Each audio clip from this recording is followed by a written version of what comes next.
There's a pattern forming in Washington right now, and once you see it, you can't unsee it. Every time the pressure builds, the president doesn't slow down. He speeds up. Every time a court rules against him, he doesn't recalibrate, he escalates. And every time the public pushes back, the response from the White House gets louder, angrier, and more reckless than the last time. That's not strength. That's a pattern investigators call a desperation spiral. And right now, multiple threads are converging at once. Here's what happened. Over the past several weeks, federal courts have handed down a string of rulings that specifically target the president's inner circle. Judges have used unusually direct language, describing certain legal maneuvers not as policy disputes, but as attempts to manufacture legitimacy for arrangements that wouldn't survive normal scrutiny. When a judge starts referring attorneys to their state bar associations, that's not a routine loss. That's a court signalling something is fundamentally wrong with how a case was brought in the first place. But here's the problem. Legal setbacks like this don't usually happen in isolation.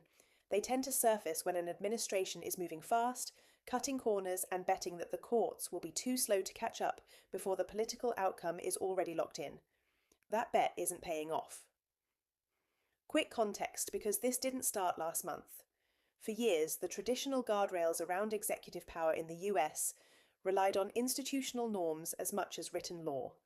Norms about which cases get settled, how independent agencies operate, and how personnel decisions get made inside law enforcement. Those norms have been tested repeatedly, and each test tends to follow the same arc: an aggressive move, a legal challenge, a period of chaos, and then a ruling that either lets the move stand or slams the door on it. What's different now is the frequency. These tests aren't happening every few months anymore. They're happening in parallel, across multiple fronts all at once. Here's where things changed.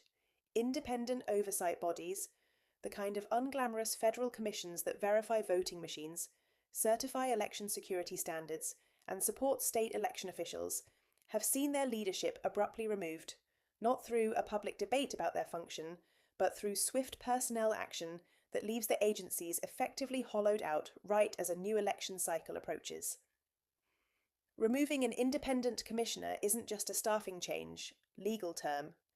Plain English explanation, it means the people whose job is to certify that voting equipment meets federal standards are gone, replaced by appointees who answer directly to the White House.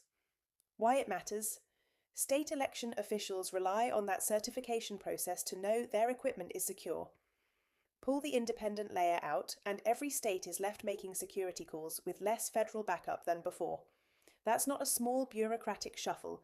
That's a structural change to how elections get verified in this country, executed quietly while attention is fixed elsewhere. What nobody noticed, at least not right away, is how this connects to something else: the ongoing fixation on the 2020 election. Legal filings show a pattern of investigators being redirected. Personnel who were previously assigned to other casework have reportedly been reassigned to dig back into 2020 election administration in specific counties, years after that election was certified, litigated, and closed. Multiple courts have already thrown out subpoenas tied to this effort, ruling that the underlying legal basis doesn't hold up.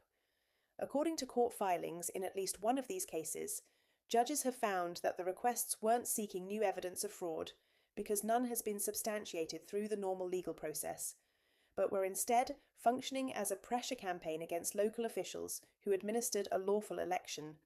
That's documented, not speculative. The rulings exist. The court record is public. The documents reveal something else too. Field-level staffing disruptions have followed close behind these efforts.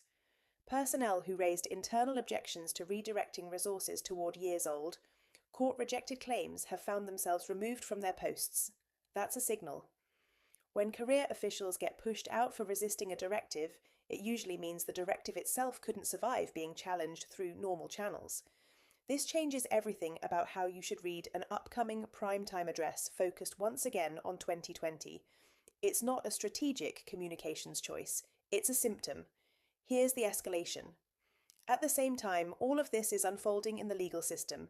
A separate and more visceral form of unrest has taken hold in American streets. Enforcement actions carried out by federal immigration agents have led to fatal encounters with civilians, and